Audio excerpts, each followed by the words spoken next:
अस्सलाम वालेकुम dear students, उम्मीद करती हूँ कि आप लोग खैरियत से होंगे। आज की इस वीडियो में हम लोग डिस्कस करेंगे CS411 विजुअल प्रोग्रामिंग की असाइनमेंट नंबर 2 का सोल्यूशन। क्वेश्चन फाइल को पहले मैं डिटेल में एक्सप्लेन कर दूँगी ताकि स्टूडेंट्स अपनी असाइनमेंट खुद बना सकें। असाइनमेंट का सोल्यूशन थोड़ा लेंथी होगा ताकि मैं आप लोगों को ब्रीफली एक्सप्लेन कर सकूं, इसलिए वीडियो को लास्ट तक देखिएगा। ये असाइनमेंट आपकी लेक्चर नंबर 7 to 14 में से आई है। आप लोगों ने लेक्चर नंबर 7 to 14 को इजीली पहले एक दफ़ा रीड आउट कर लीजिएगा। इसी मेरे चैनल पे लेक्चर्स भी अपलोड हैं, अगर कोई स्टूडेंट जो है वो शॉर्ट लेक्चर्स लेना चाहे तो वो भी ले सकता है। अब यहाँ पे प्रॉब्लम स्टेटमेंट जो गिवन है आपने क्रिएट करना है। यहाँ पे C# कंसोल एप्लीकेशन को यूज़ करना है आपने विजुअल स्टूडियो को, और कैलकुलेट करना है एरिया ऑफ रेक्टेंगुलर। सिंपल आपने कैलकुलेट करना है एरिया ऑफ रेक्टेंगल। अब यहाँ पे आपके पास दो इंटरफेस हैं, एक में आपने गेट करना है इनपुट को और दूसरे में आपने गेट करना है एरिया को। अब यहाँ पे आपने क्रिएट करनी है एक सिंगल क्लास रेक्टेंगल के नाम से, और दूसरी आपने यहाँ पे एक प्रोग्राम लिखना है जिसके अंदर आपने फर्स्ट आपने उसके अंदर ऐड करना है VUID को एज ए इनपुट। अब जब इस सारे पैराग्राफ के अंदर जो मेन बात है वो मैं आपको शॉर्टली बता देती हूँ कि आपने ID का जो फर्स्ट डिजिट है वो आपने लेना है एज ए लेंथ, और उसके बाद जो लास्ट 2 डिजिट होंगे वो आपने लेने हैं एज ए विड्थ। और अब यहाँ पे जो ये नोट लिखा हुआ है इसको आप लोग एक दफ़ा केयरफुली हर स्टूडेंट पढ़े और फिर अपनी असाइनमेंट करें। इसको मैं हाईलाइट भी कर देती हूँ ताकि हर स्टूडेंट को पता हो कि यहाँ पे ये आपके पास कितना इम्पोर्टेंट नोट है, इसके बगैर आपकी असाइनमेंट ज़ीरो हो जाएगी। यहाँ पे कहा गया कि अगर आपकी ID का लास्ट वाले जो आपके पास 2 डिजिट्स हैं, यानी कि जो आपने विड्थ में लेना है या आपने लेंथ में लेना है, अगर तो उनमें से एक भी ज़ीरो हो जाता है। अब देखें कि ज़ीरो जब किसी भी डिजिट के साथ मल्टीप्लाई होता है तो वो सारे फंक्शन को क्या कर देता है, ज़ीरो, सारी वैल्यू को ज़ीरो कर देता है। तो उसने यहाँ पे ये कंडीशन अप्लाई करनी है कि अगर ज़ीरो आ जाए तो वो ऑटोमेटिकली उसको 1 यानी कि उसका 1 इंक्रीमेंट करके आपके पास जो वैल्यू है वो उसका आंसर दे दे। तो आप लोगों ने ये इस तरह से रन करके एक दफ़ा चेक करना है। स्क्रीनशॉट भी आप लोगों ने साथ में अटैच करना है।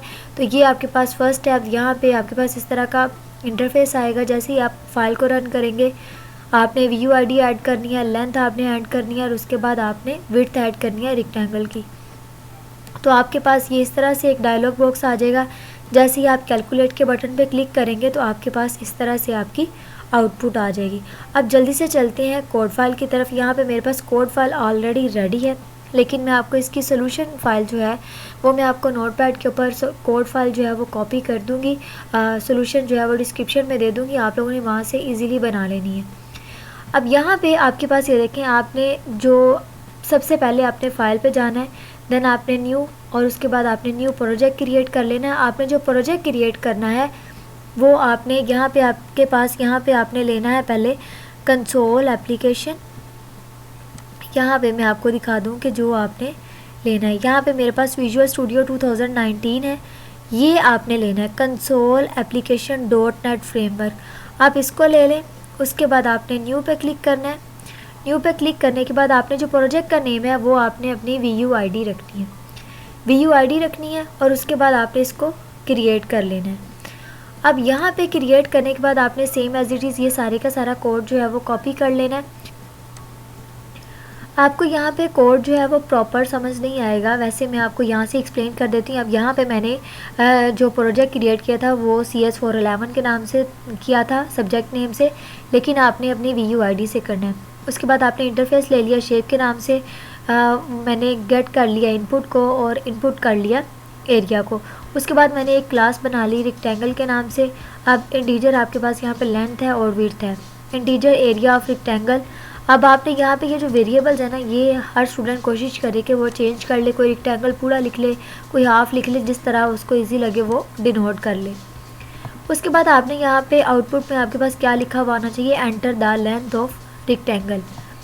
अब लेंथ है आपके पास convert.2 into 32 console.readline। अब यहाँ पे लेंथ अगर आपके पास लेस देन हो 1 के, तो आपके पास लेंथ जो है उसने कहा ऑटोमेटिकली उसको 1 कर दे।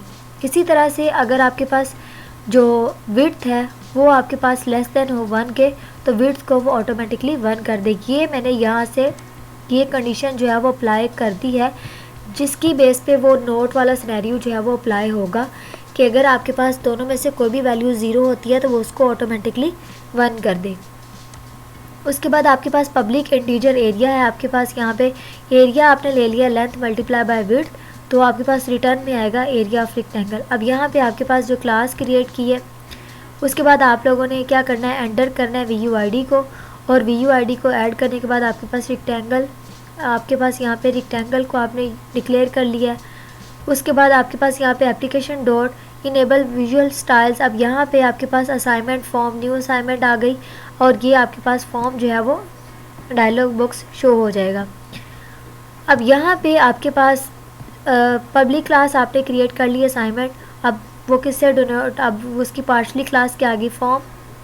उसके बाद आपने इसका एरिया जो बटन क्रिएट किया था उसके अकॉर्डिंग ये सारा कोड आ जाएगा।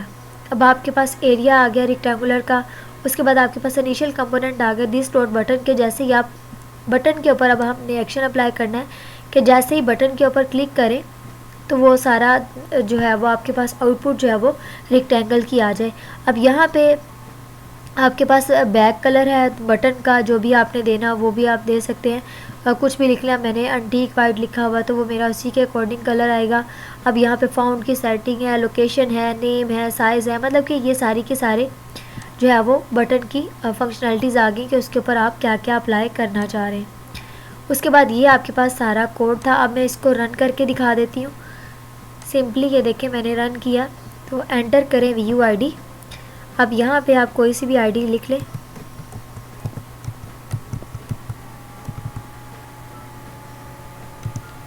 अब यहाँ पे आपके पास लेंथ है तो वो आपने फर्स्ट वाला डिजिट ऐड करना था, ये मैंने 1 ऐड किया। उसके बाद विड्थ ऐड करनी है 70। तो अब ये आपके पास ये देखें, ये मेरे पास ये फ्रेम अब फॉर्म आ गया, उसके ऊपर अब ये बटन बना हुआ है। जैसे ही बटन के ऊपर आप क्लिक करेंगे तो ये आपके पास एरिया ऑफ रेक्टेंगल आ गया। अब आपने इसी तरह से स्क्रीनशॉट लेना है और स्क्रीनशॉट भी आपने साथ में ऐड कर लेना है।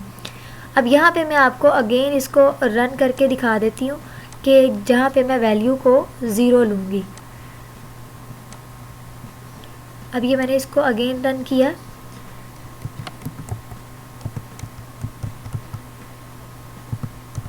अब यहाँ पे देखें कि लास्ट 2 डिजिट जो है वो मेरे पास 0 है। जैसे ही अब ये देखें मैंने दोनों 0 को ऐड किया तो अब ये 0 उसके साथ मल्टीप्लाई होगा तो 1 नहीं आना चाहिए बल्कि 0 आना चाहिए। तो अब ये देखें एरिया ऑफ रेक्टेंगल आपके पास यहाँ पे 1 आ गया, क्योंकि मैंने वहाँ पे कंडीशन लगा दी थी कि वो उसको ऑटोमेटिकली 1 कर देगा। अब एक और मेन बात जो है वो मैं आपको बता दूँ कि जब आपने इस सारे कोड को कॉपी पेस्ट कर लेना है, उसके बाद आपने यहाँ पे रेफरेंस में जाना है। आपके पास यहाँ पे ये फॉर्म्स जो हैं वो नहीं आ रहे होंगे तो आपके पास एरर शो होगा। तो आपने रेफरेंस पे जाना है, रेफरेंस पे जाके राइट क्लिक करेंगे माउस का, ऐड रेफरेंस पे क्लिक करेंगे। यहाँ पे आपने DRAW जैसे ही आप ड्रा लिखेंगे तो आपने सिस्टम डॉट ड्रा और सिस्टम डॉट ड्राइंग जो आपके पास डिज़ाइन है इसको आप दोनों ऑप्शंस को क्लिक कर लेना है। उसके बाद आपने यहाँ पे विंडो, अब ये विंडो इतना ही लिखेंगे तो ये आपके पास ये विंडो आ जाएगी, सिस्टम डॉट विंडोज़ और सिस्टम डॉट विंडोज़ फॉर्म को आपने ओके कर लेना है। तो मेरे पास ये ऑलरेडी क्लिक है तो इसलिए मेरे पास यहाँ पे एरर नहीं आ रहा है, अदरवाइज़ आपके पास एरर शो होगा। अगर किसी भी स्टूडेंट की असाइनमेंट डन नहीं होती तो वो कमेंट सेक्शन में डिस्कस करे ताकि उसकी हेल्प आउट हो सके। ये नहीं है कि अगर किसी से रन नहीं हो रही तो इसमें श्योरिटी है कि कोई एरर होगा। तो काइंडली थोड़ा पेशेंस के साथ आप इस असाइनमेंट को हल करिएगा तो इंशाल्लाह सोल्व हो जाएगी। Thank you so much and अल्लाह हाफिज़।